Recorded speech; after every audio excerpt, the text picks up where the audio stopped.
बंटी भाई, हमारे संगठन से ये आदेश हुआ है कि आज इसको काला दिवस के रूप में भी मनाया जाए।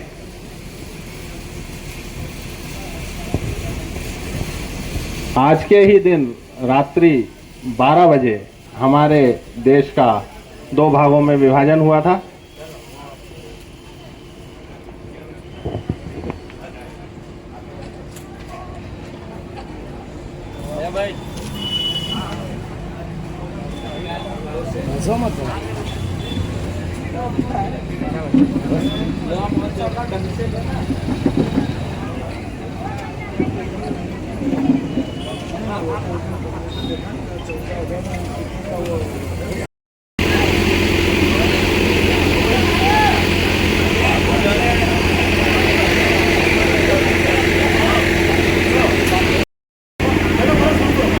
क्षमता का भी ध्यान रखते हुए अभी हमारे जिला अध्यक्ष जी बोलेंगे और मैं इन पंक्तियों के साथ जरा साइलेंट हो जाओ।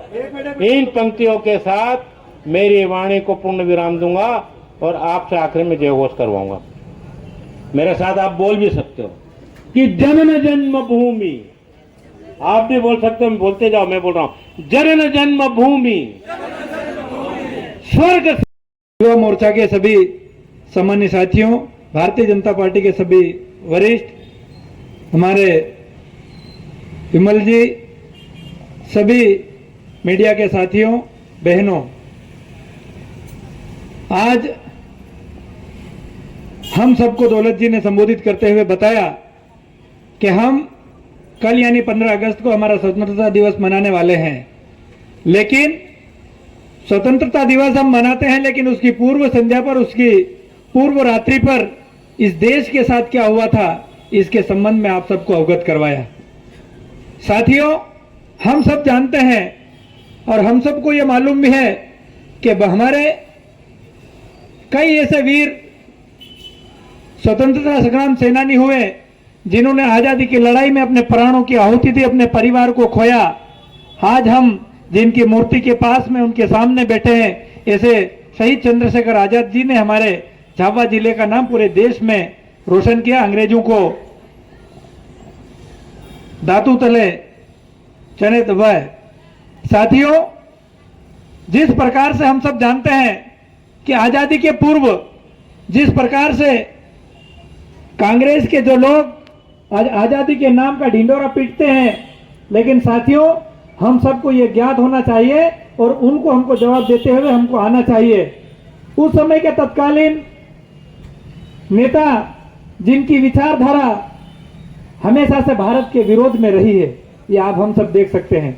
आज आप हम सब जान रहे हैं कि जब आजादी के बाद से हमारा राष्ट्रीय ध्वज तिरंगा हुआ, लेकिन क्यों नहीं किसी के दिमाग में उनकी बुद्धि कहां भ्रष्ट हो गई थी कि हम हर भारतीय के घर पे तिरंगा ध्वज फहराया जाए।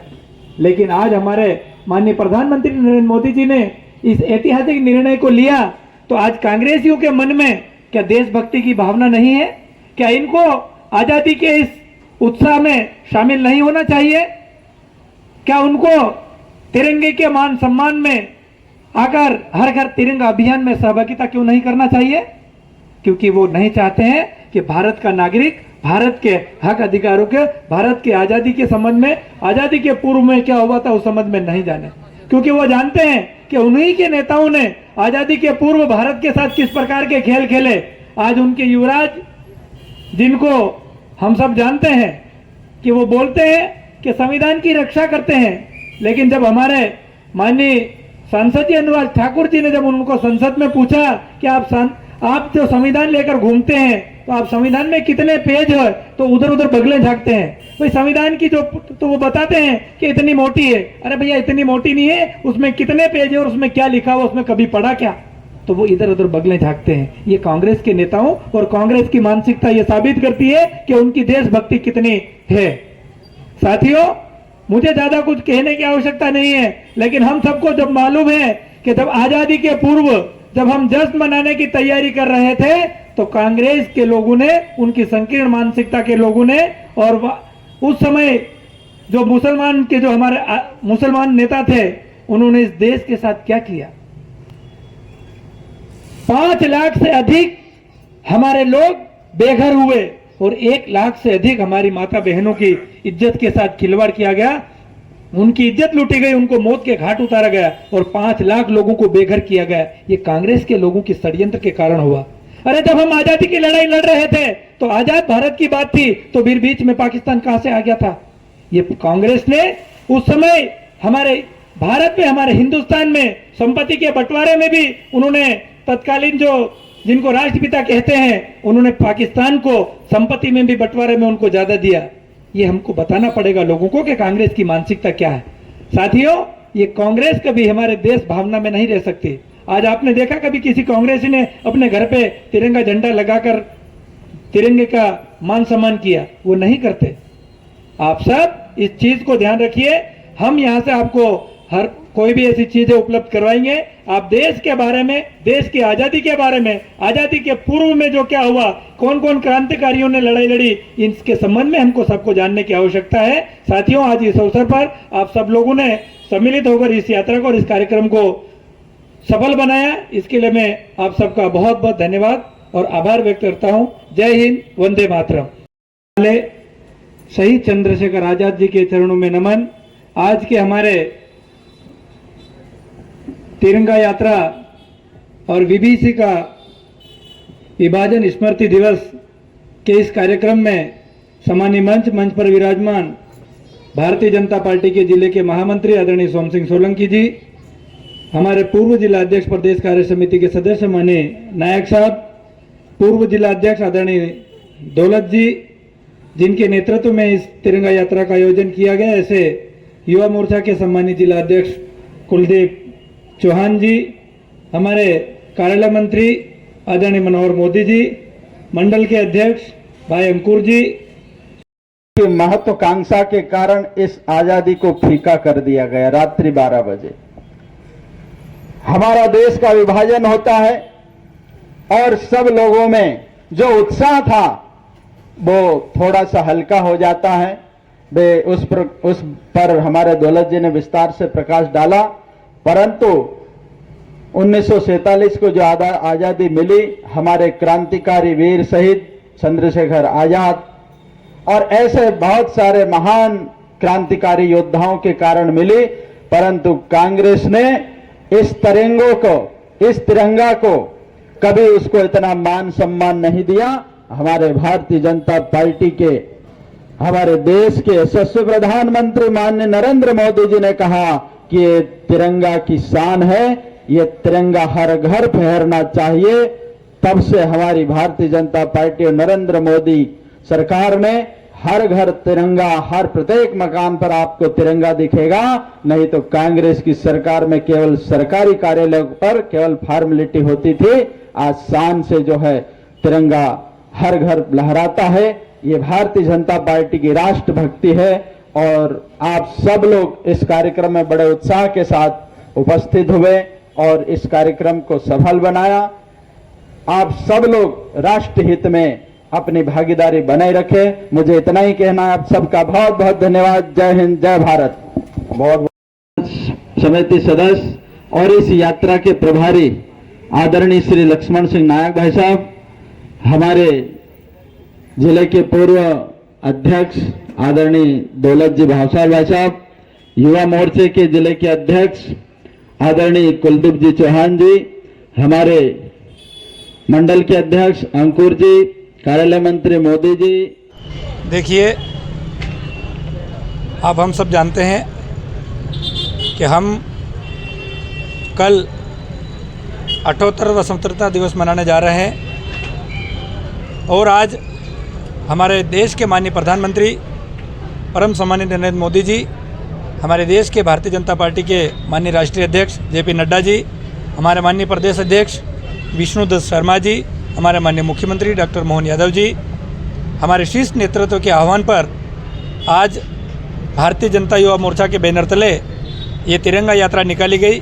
और इस तिरंगा यात्रा का जो उद्देश्य है कि भारत की आज़ादी के पूर्व 14 तारीख की रात्रि को क्या हुआ था, उस समय का क्या दृश्य था, हमारा देश आज़ादी का जश्न मनाने की तैयारी कर रहा था, लेकिन उस समय के कांग्रेस की कुंचित मानसिकता के जो नेता थे, उन लोगों ने रातों रात भारत माँ के 2 टुकड़ों में बंटवारे का काम किया उस हम तिरंगा यात्रा के माध्यम से। और आज़ादी की पूर्व संध्या पर हमारे देश के नागरिकों को, मेरे झाबुआ ज़िले के नागरिकों को ये बताना चाहते हैं कि किस प्रकार से उन लोगों ने भारत माँ के साथ अत्याचार किया था। लगभग 5 लाख लोगों को बेघर किया गया था। 1 लाख से अधिक हमारी माता बहनों के साथ बलात्कार, ऐसे दुष्कर्म जैसी घटनाएं करके उनको मौत के घाट उतार गए। ऐसे जो हम देख नहीं सकते ऐसे दृश्य हुए। लेकिन उस समय उन लोगों ने इन दृश्यों को छुपाने का काम किया था। आज हमारे माननीय प्रधानमंत्री नरेंद्र मोदी जी के नेतृत्व में हम देश की जनता को, कांग्रेस की उस मानसिकता को, कांग्रेस के उस कुकृत्य को जनता के सामने हम लाना चाहते हैं। क्योंकि कांग्रेस के लोग आज संविधान की रक्षा की बात करते हैं, लेकिन संविधान की रक्षा कौन करता है ये हम उनको बताना चाहते हैं। जब उन्होंने आज़ादी के समय जब संविधान बना, तत्काल उन्होंने संविधान का पालन नहीं किया। आज वो संविधान की प्रतियों को हाथ में लेकर बोलते हैं कि हम संविधान की रक्षा करते हैं। ये झूठ हम जनता के सामने लाना चाहते हैं। और आज इस यात्रा के माध्यम से जो जनता में अपार उत्साह था, अब हम सब ने देखा ये उत्साह माननीय नरेंद्र मोदी जी के प्रति, भारतीय जनता पार्टी के प्रति, हमारे 78वें स्वतंत्रता दिवस के प्रति ये सम्मान, और हमारे जो वीर सैनिक उस समय स्वतंत्रता संग्राम सेनानी जो शहीद हुए, हम उनको श्रद्धांजलि भी अर्पित करते हैं और उनके परिवारजनों को हम सांत्वना भी देना चाहते हैं। और इस प्रकार से जो कांग्रेस बार बार झूठे ऐसी बातें लाती है, उनको हम जनता के बीच में लाना चाहते हैं। और ये आज आपने सबने देखा। बहुमूल्य समय देकर इस यात्रा को सफल बनाया, इसलिए मैं आपका बहुत बहुत आभार व्यक्त करता हूँ। आज तिरंगा यात्रा निकाली गई बाइक पर, क्या संदेश देना चाहेंगे? तो तिरंगा यात्रा हिंदुस्तान की आत्मा है। तिरंगा हमारा आन, तिरंगा हमारा बान, तिरंगा हमारी शान है। और तिरंगे का सम्मान ही हर हिंदुस्तानी को करना चाहिए, चाहे वो कोई से भी धर्म, पंथ, जाति, समाज का हो। तिरंगा है तो हम हैं, तिरंगा है तो देश है, तिरंगा है तो विश्व में हमारी शान है। इसलिए तिरंगा यात्रा का अपना एक राष्ट्रीय महत्व है। और उसी तारतम्य में नरेंद्र मोदी जी के आह्वान पर, जिला भारतीय जनता पार्टी के आह्वान पर आज संपूर्ण तीनों विधानसभाओं में तिरंगा यात्रा का आयोजन हुआ है। और इस प्रकार के काला दिवस मनाने के कार्यक्रम भी हुए हैं। क्योंकि देखो, आज़ादी के साथ साथ 14 अगस्त को रात को 12 बजे जिस प्रकार का भारत माता का अंग भंग हुआ, विभाजन हुआ, वो कोई से छुपा नहीं है। उस सत्य को कांग्रेस और कांग्रेस के नेताओं ने संविधान की आड़ लेकर छुपाया गया। तो वो जनता को हमको बताना है कि आज का दिन 14 अगस्त हम सब के लिए काला दिवस है, हम सब के लिए दर्दनाक दिवस था। क्योंकि मैंने वो गुरुदत्त की पुस्तकें पढ़ी है, उसमें पूरा विवरण दिया हुआ है।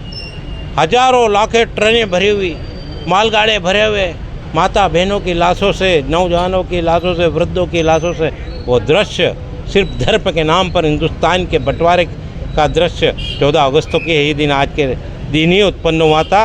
और रात को चुपचाप ढंग से पंडित जवाहरलाल नेहरू और तत्कालीन कांग्रेस नेताओं ने इस देश का विभाजन कर डाला, भारत माता के अंग भंग कर डाले। आज खंडित आज़ादी हम मनाने जाएंगे। कल पूर्ण आज़ादी के लिए हमें अभी संघर्ष करना है।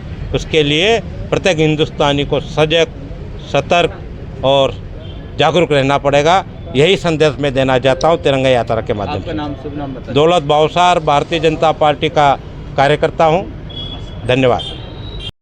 करते हुए कहना चाहता हूँ कि वो दिन दूर नहीं, यदि हमारी राष्ट्रभक्ति अचेतन अवस्था में चली गई तो ढाका में जिस प्रकार बांग्लादेश में हिंदुओं पर अत्याचार हो रहे, मंदिर तोड़े जा रहे हैं, उनको धर्म परिवर्तन, बलात्कार माता और बहनों के साथ रहे, वो स्थिति ज्यादा दिन दूर नहीं है। बंगाल में वो स्थिति हो रही है, सीमावर्ती राज्यों में ये स्थिति बनी हुई है।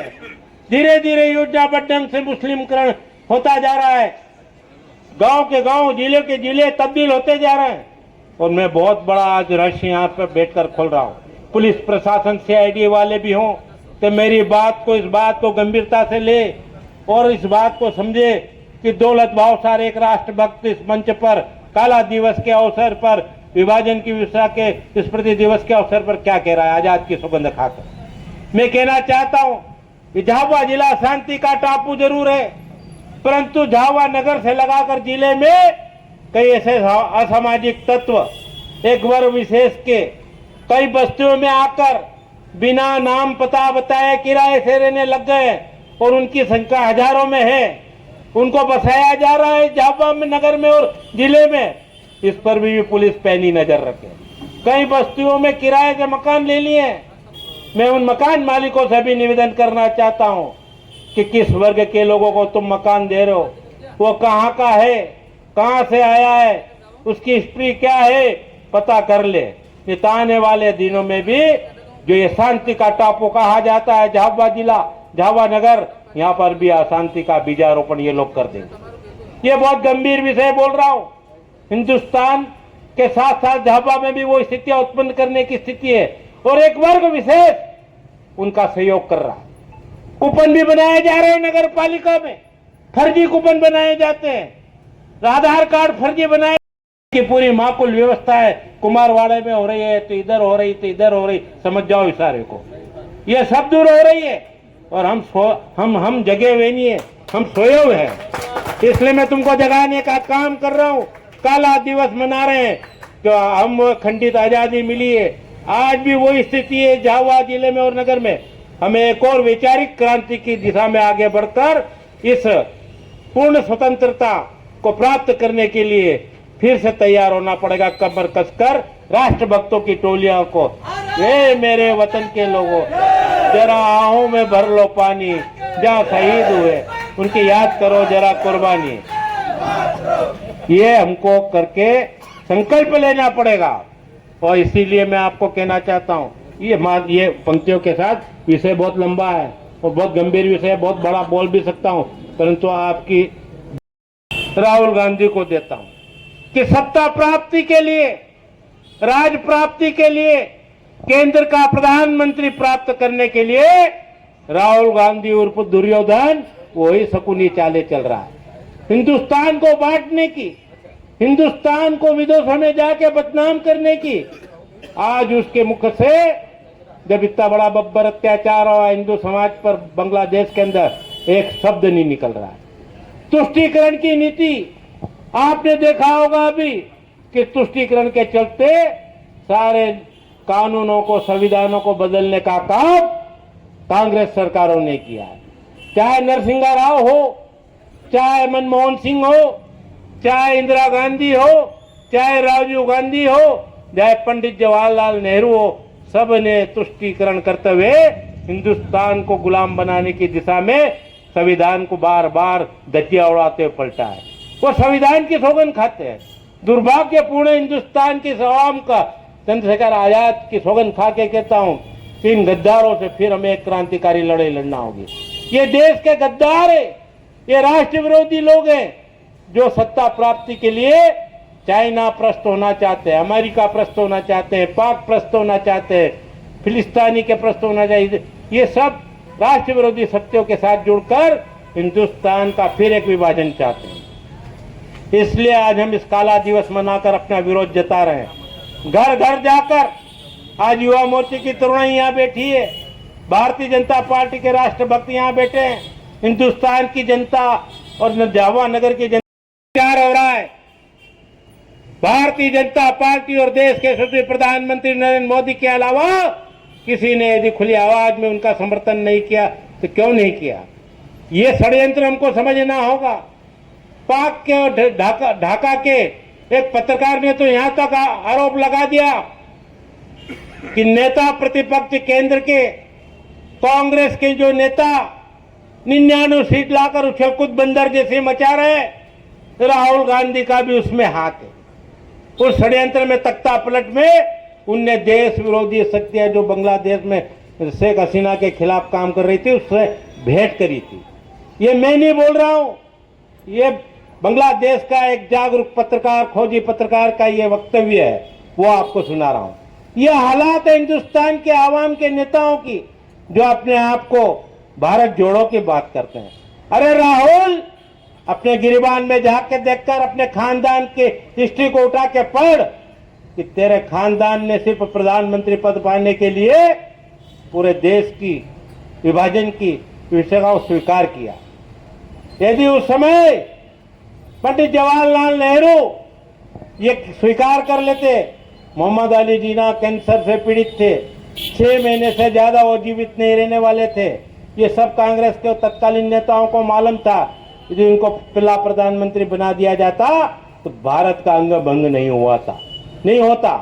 परंतु तुष्टीकरण की नीति, सत्ता प्राप्ति की लालसा आज भी वैसी की वैसी जैसे पंडित जवाहरलाल नेहरू में थी, उस खानदान के ये जो हैं वंशज राहुल गांधी, प्रियंका गांधी, सोनिया गांधी में बनी हुई। मुझे एक प्रसंग याद आता है। आप सब सनातन धर्म को मानने वाले हैं, आप सब भारतीय हिंदू धर्म को तुम मानते हो, देवी देवताओं को पूजा करते हो। आपने देखा होगा द्वापर युग में, महाभारत काल में युद्ध हुआ था, युद्ध। और उस द्वापर काल में एक तरफ कौरवी सेना थी और दूसरी तरफ पांडव की सेना थी। पांडव के साथ न्याय था, सत्य था, धर्म था और भगवान श्री कृष्ण थे। कौरवी सेना के साथ एक से एक महारथी थे, सारथी थे, योद्धा थे, परंतु उनके साथ अधर्म था, अन्याय था, असत्यता थी, झूठ, फरेब, अत्याचार था। आज भी वही परिस्थितियां हिंदुस्तान के अंदर हमको विद्यमान दिखती है। समय परिवर्तन हो गया है, द्वापर युग से हम कलयुग में आ गए हैं, परंतु आज भी वही स्थिति बनी हुई है। उस समय दुर्योधन महाभारत का एक पात्र हुआ करता था। आजाद भारत के अंदर वर्तमान में या कोई के अंग काट दिए, माता और बहनों का आबरू लूट ली गई और उनको लाशों का अंबार ट्रेनों में लाद कर भारत भेजा जा रहा था। ये स्थिति थी उस समय। आज के दिन पूरे दिन भर मार काट चली, रात में मार काट चली, आगे मार काट चली और ऐसी खंडित आजादी जो आज संविधान के गुणगान करते हैं, संविधान को बचाने की बात करते हैं, संविधान की प्रतियां लेकर घूमते हैं सदन के अंदर, सदन के बाहर। उनके ही पुरखों ने हिंदुस्तान का विभाजन करा, संविधान को खंडित कर दिया। संविधान को खंडित करा वहां तक तो ठीक है। जब भारत का विभाजन हुआ, धर्म के नाम पर विभाजन हुआ, आज इसीलिए हम इसको विभाजन विश्व का स्मृति दिवस के रूप में भी मनाते हैं। वो उस समय की जो अत्याचारी घटनाएं हुई, मैं बताना चाहता हूं कि उस समय लाखों हिंदुओं का कत्लेआम हुआ। कोई सुनने वाला नहीं, कोई उनको सुरक्षा देने वाला नहीं, कोई उनको संरक्षण देने वाला नहीं। ऐसे हालात में हिंदुस्तान के इस हमारे जो हम अपने आप को आजाद भारत का अभिन्न अंग मानते हैं और हम कल 15 अगस्त मनाएंगे, परंतु दुर्भाग्य के साथ मैं कहना चाहता हूं, ये खंडित आजादी, ये खंडित स्वतंत्रता आज भी हमें मिली हुई है। एक और नई वैचारिक क्रांति की हिंदुस्तान के आवाम में आवश्यकता है। आज भी देश के अंदर पाक प्रस्त चेहरे, पाक प्रस्त समर्थक अपनी आवाज को बुलंद करने में लगे हैं और वही कांग्रेस उन टुकड़े टुकड़े गैंग वालों को समर्थन देती हुई नजर आ रही है। भारत का एक और विभाजन चाहते हैं, योजनाबद्ध हिंदुस्तान का इस्लामीकरण किया जा रहा है। मैं इसलिए कहता हूं, मैं उन इस्लाम को मानने वाला का विरोधी नहीं हूं जो भारत को भारत माता मानते हैं, वंदे मातरे बोलने में परहेज नहीं करते हैं, परंतु खाएंगे यहाँ कर, पिएंगे यहाँ का, नमक यहाँ का, जमीन यहाँ की, हवा यहाँ की, वायु यहाँ की, अन्न यहाँ का, कपड़े यहाँ के, पढ़ाई यहाँ की, रोजगार यहाँ का और पाक प्रस्ती के गुण गाते हैं। वो दुर्भाग्यपूर्ण है। हम सब आजाद हिंदुस्तान के वासियों के लिए, आवाम के लिए ये चिंता का विषय है। अभी आपने देखा होगा जब बांग्लादेश के अंदर सत्ता परिवर्तन का दौर चला, तख्ता पलट का दौर चला, वो महात्मा गांधी हुए हैं। ये नकली गांधी हिंदुस्तान के ऊपर हम पर जबरदस्ती राज करने की मंशा से अपनी दादागिरी चलाते हैं। मैं बताना चाह रहा था, तो मोहम्मद अली जिन्ना ने जो प्रस्ताव रखा विभाजन का, 2 राष्ट्र का, उसको सिर्फ पंडित जवाहरलाल नेहरू और कांग्रेस ने स्वीकार किया। उस समय तत्कालीन राष्ट्रपिता महात्मा गांधी भी नहीं चाहते थे, पर जब विभाजन कर दिया गया, रात्रि के 12 बजे 14 अगस्त को घोषणा कर दी गई कि अब भारत का अंग भंग होगा, भारत माता का अंग भंग होगा और एक राष्ट्र के रूप में पाकिस्तान का निर्माण होगा। ये दुर्भाग्यपूर्ण था। और वो विभीषिका मैंने देखी पढ़ी है, किताबों में बनाया गया। उनकी अति महत्वाकांक्षा के कारण ही हिंदुस्तान का विभाजन हुआ था। और दूसरी तरफ मोहम्मद अली जिन्ना, उसने ये कहा था कि आज़ादी की लड़ाई हमने भी लड़ी है, इस्लाम मुसलमानों ने भी लड़ी है, तो उनका भी हिस्सा होना चाहिए। अरे जब हिंदुस्तान की आज़ादी की लड़ाई अंग्रेजों से, ब्रिटिश हुकूमत से हमने सबने मिलकर लड़ी, तो फिर हिस्से का क्या सवाल है? तुम्हारा भी योगदान था, हमारा भी योगदान था, फिर देश का विभाजन की आवश्यकता क्यों पड़ी? इन दोनों राष्ट्रीय नेताओं की अति महत्वाकांक्षा है आजाद भारत के प्रथम प्रधानमंत्री के रूप में मोहम्मद अली जिन्ना बनना चाहते थे। तो दूसरी तरफ राजनीतिक महत्वाकांक्षा, जिनको 14 अगस्त को हम विभाजन विभीषिका स्मृति दिवस के रूप में मनाता है, परंतु इस बार संगठन का निर्देश हुआ, केंद्रीय नेतृत्व का निर्देश हुआ, मध्य प्रदेश नेतृत्व का निर्देश हुआ और जिले का नेतृत्व हुआ है कि इस दिवस को हम काला दिवस के रूप में मनाएंगे। काला दिवस के रूप में क्यों मनाएंगे?